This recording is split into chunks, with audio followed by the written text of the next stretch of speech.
Mm-mm.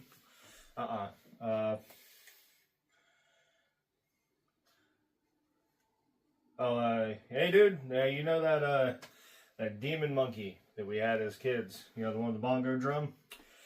It's back, and it just randomly showed up in my bedroom. How the fuck am I supposed to know? I thought you were supposed to kill the fucking thing. It's supposed to be in the bottom of the sewer. I thought you got rid of it years ago.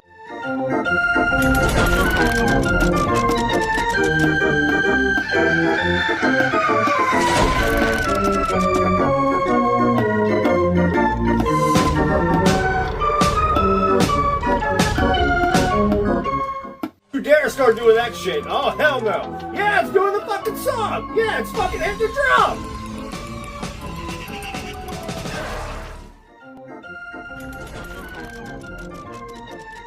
Shit, fuck you, you fucking toy. I know I'm not supposed to call it a toy, but it's a fucking toy. I gotta get out of here, man.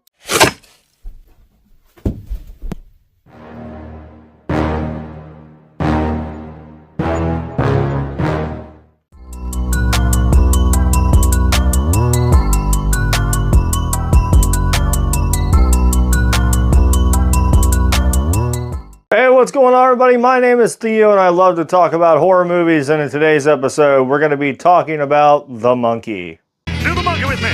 Come on! I had high intentions for this movie. I will say that before I start this review. I had a lot of really big intentions for this movie and expectations, because it's made by three so-called masters of horror of the last 3 decades. So it's based off a short novel by Stephen King, produced by James Wan, and directed by Osgood Perkins.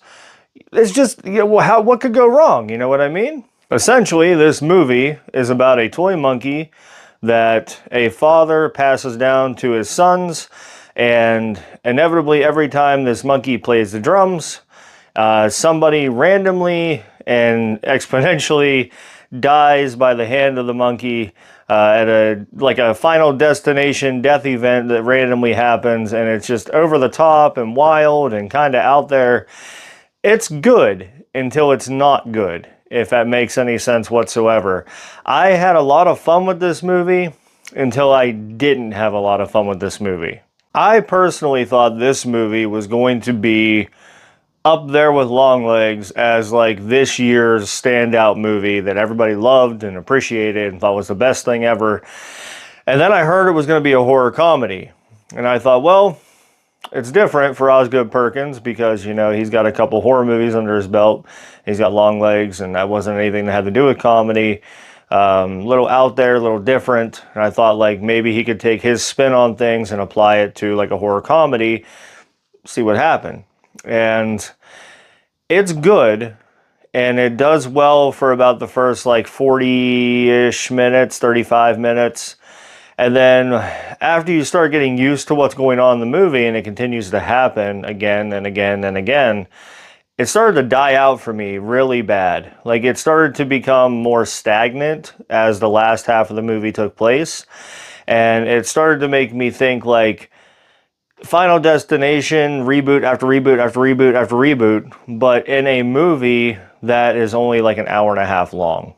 I won't say that this movie is good or bad. For me, it's kind of like in that middle ground. It kind of has a good sense of pulling people in to what is going to be happening in the movie for the first half, like establishing the characters and learning what the monkey is about and how the monkey became to be. But after that, it's just like a comedic death sequence, and it doesn't necessarily keep the ball rolling to where like it kept me engaged, because I kind of got bored in the second half of this movie.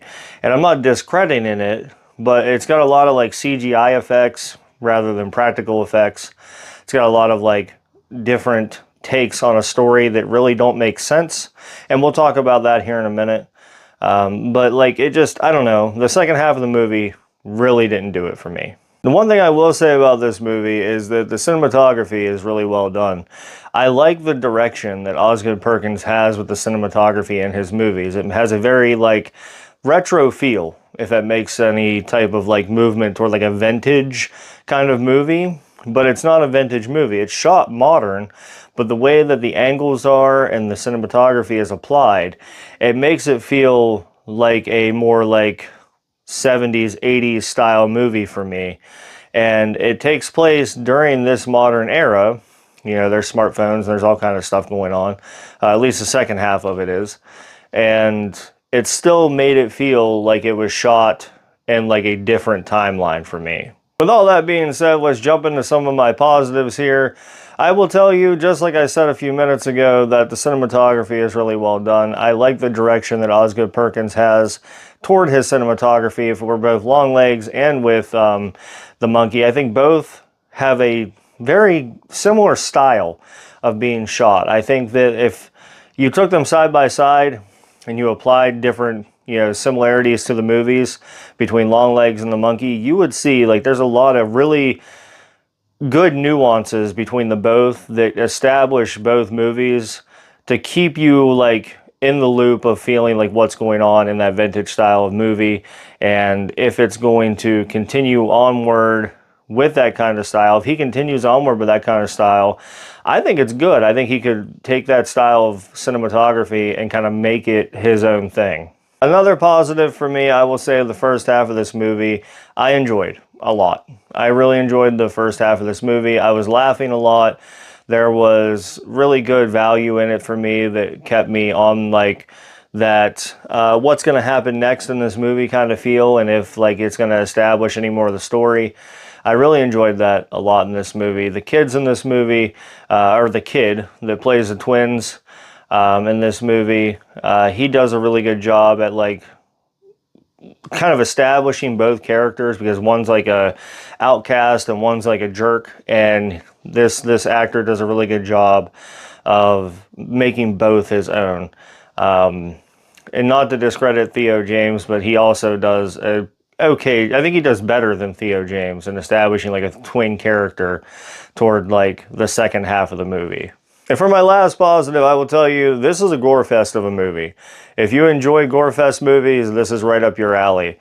This movie takes every ounce of CGI blood and real blood and kind of makes it into its own. So like, there's a lot of different scenes where the comedic value of a death sequence, like there's one in the trailer that everybody knows about, like the monkey's tapping on the drum, and then all of a sudden this door gets open and a shotgun blast happens, and boom, this lady just explodes. And a lot of the death sequences in this movie are like that.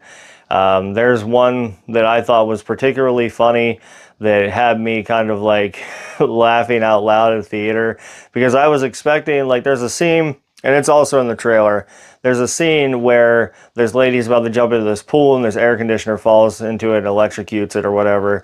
And I thought, like, she's going to jump in, she's going to get shocked, and boom, she's going to die, right? No, she jumps into this water and hits the water, boom, mega explosion. It looked like a Mortal Kombat fatality. The death sequences in this movie, they're pretty good. The gore in this movie is pretty good as well. My negatives, oh man, I got a couple, and they're big. So my negatives, my first big one is that the second half of this movie falls very flat, and it's really, really bad that it does that, because the first half of this movie, if it would have carried onward like the first half of this movie, it may have well been one of my favorite movies this year. But instead, it's probably going to get a very mid-card for me this year, because I don't feel like the second half of this movie even necessarily made any sense. It didn't establish any more of the characters. It didn't really have any like major plot twists that you couldn't see coming. It didn't have any like story arc that kept the ball rolling with anything. It didn't have like any difference of a death sequence really. So for me, the second half of this movie just, it's very, very mid-tier. And then for my final negative here, I didn't understand the story. I didn't understand the point of this movie, outside of the fact that there's a monkey that's cursed that's killing people. That's really all I understood from this movie. The direction, the story arc, the storyboard, the whatever, it doesn't make any sense. There's a monkey and it's playing the drum, and every time it hits the drum, it kills somebody. But outside of that, it just kind of felt like a Final Destination ripoff movie to me. If you're going to do that, you might as well go all in. You might as well claim that you were going to do that route, copied it, went all in, and just fucking went with it. But this movie tries to establish a different take on that, and at the end of the day, it doesn't make any sense. Like, there was a scene toward the end of the movie where this ghost on a white horse shows up after the monkey starts, like, hitting the drum over and over again. It was one of the final scenes of the movie, and they talk about a man on a pale white horse and play the Johnny Cash song, you know? And it's like, why? Why is this fucking happening? Like, right now, after everything that's happened with this monkey and all these ridiculous death scenes, why is this random ghost figure showing up on a fucking horse walking down the road? Like, it doesn't make any fucking sense at all. And then the movie ends very shortly after that. And, like, there's a lot of people that are kind of establishing that it had to do with, like, the apocalypse or something, or, like, the four horsemen of the apocalypse. And I've never, ever read this novel, and maybe I need to, maybe I would understand it better. But if you go into this movie expecting like a serious horror movie and not like a horror comedy or like a horror rendition of something that's going to be keeping you up at night, you're not going to get that here, as well as you're not going to get a movie that necessarily makes any sense. My final thoughts, I think it's a mixed bag of bones. I would put it very mid-tier, maybe a 3 out of 5. And that's pushing it for me. Honestly, I'd probably give it a 2.5 if I was being really strict. If the first half of this movie wasn't as good as it was, I don't think I'd probably watch this movie again, if I'm being completely upfront. So take it as you will, but it's getting a 3 from me. Very mid-tier this year for a movie that I had super high expectations for. Alright folks, that'll do it for this one for me. I appreciate everything you guys do for the channel. I appreciate all the support you guys have been showing. If you enjoy my videos, go ahead and check out a few more here on the channel. Remember to like, share, and subscribe. Check under your beds, and stay safe out there, everyone.